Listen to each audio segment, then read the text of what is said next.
Good night, La Horquetta Talparo.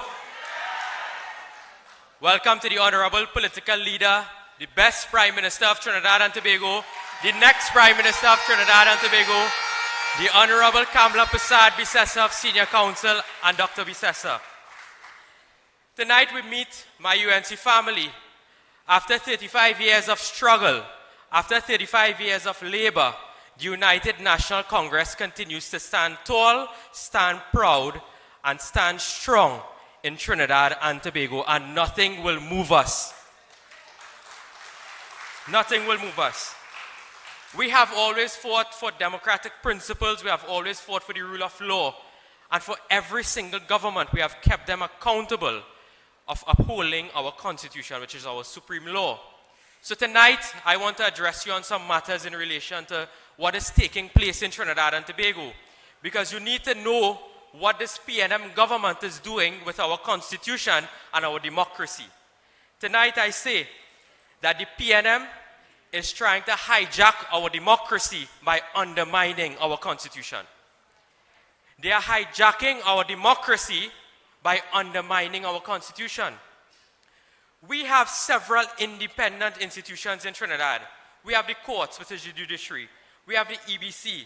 We have the Integrity Commission, the Office of the DPP, the Service Commissions, the Ombudsman, and we also have an office called the Auditor General. You're all probably hearing some stories coming out of the newspapers about this Auditor General and the constitutional impasse. And tonight I want to tell you how the PNM is attacking that office and that Auditor General, Ms. Ramdas. You would remember that this PNM government, they tried to remove a sitting Commissioner of Police out of office. They collapsed the Police Service Commission. You remember other PNM governments had a Speaker of the House under house arrest. You all remember that? They tried to remove, well, they in fact removed a sitting Chief Justice Sharma. More importantly, recently, they were attacking the DPP, that the DPP had to go and seek legal advice after getting attacked from the Attorney General, but I'll deal with him just now.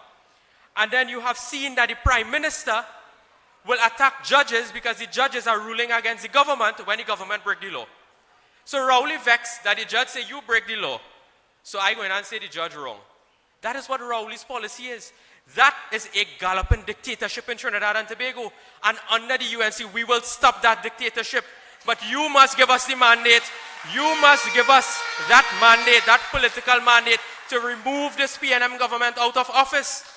They are destroying our country day by day. In fact, as the minutes go by, they are destroying Trinidad and Tobago.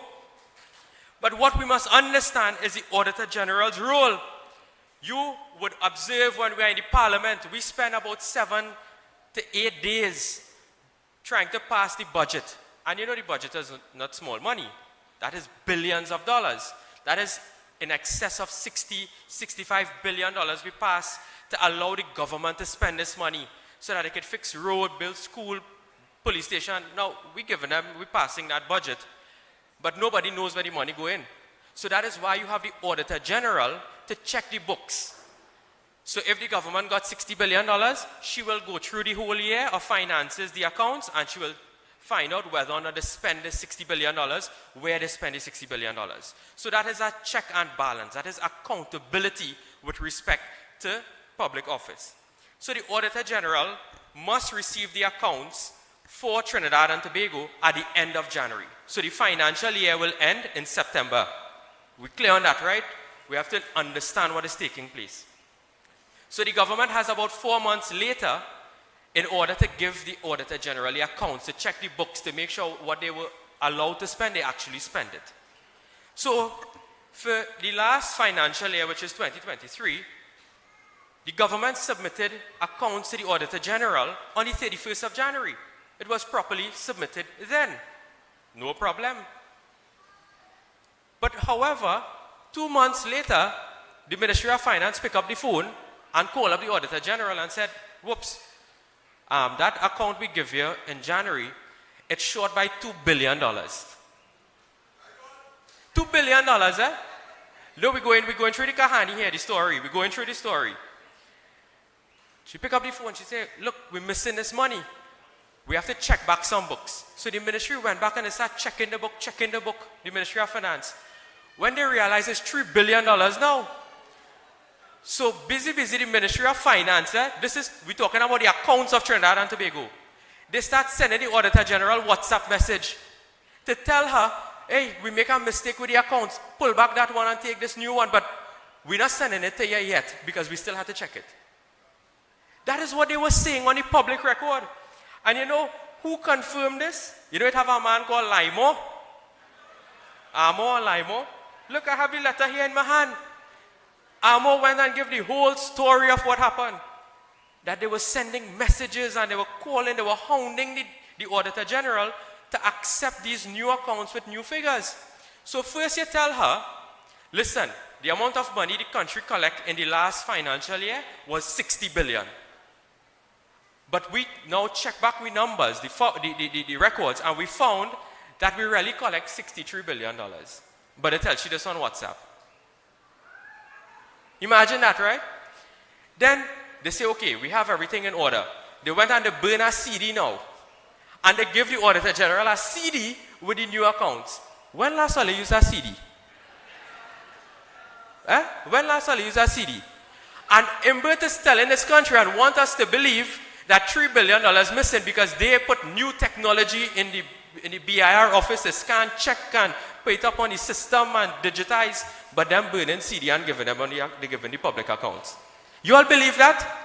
We cannot believe a single word that this government tells us.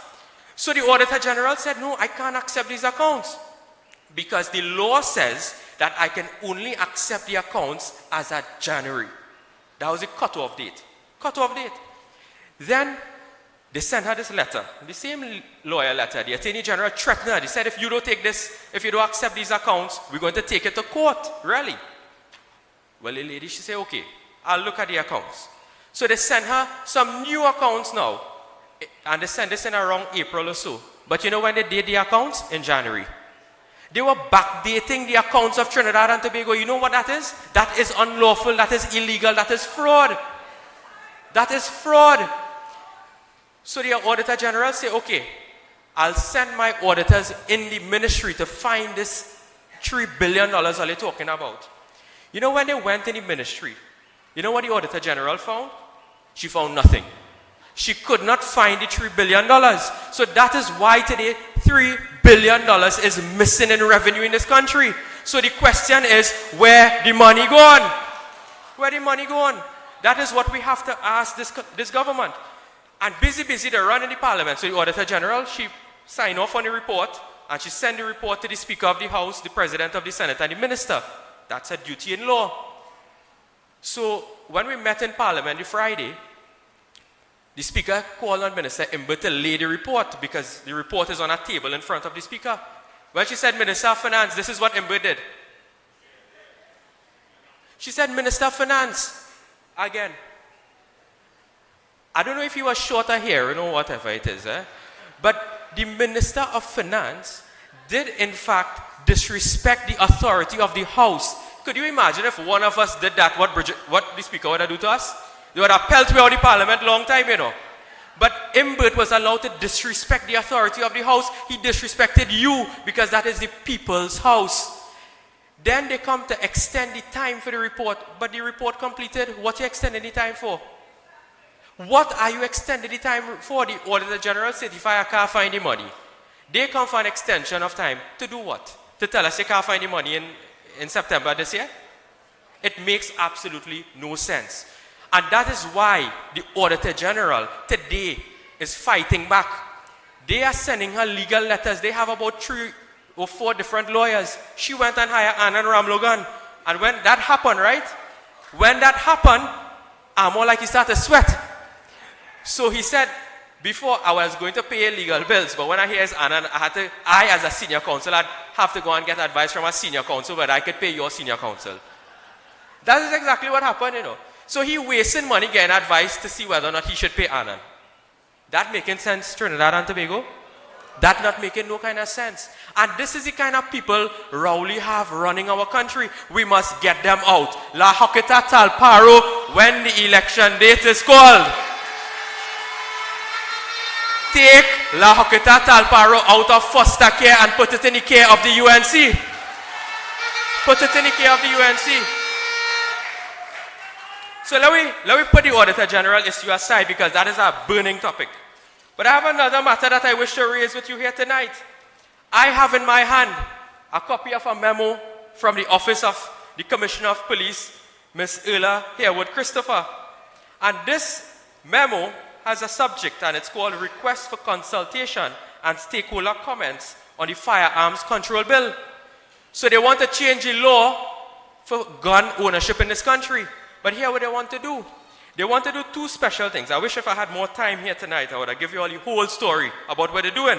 But I want to focus on two issues here tonight. And those two things is that, the first is that they want to create something called a gun-free zone. You know what is a gun-free zone? It means that even if you have a legal firearm, you cannot go into that place. And these are the new gun-free zones.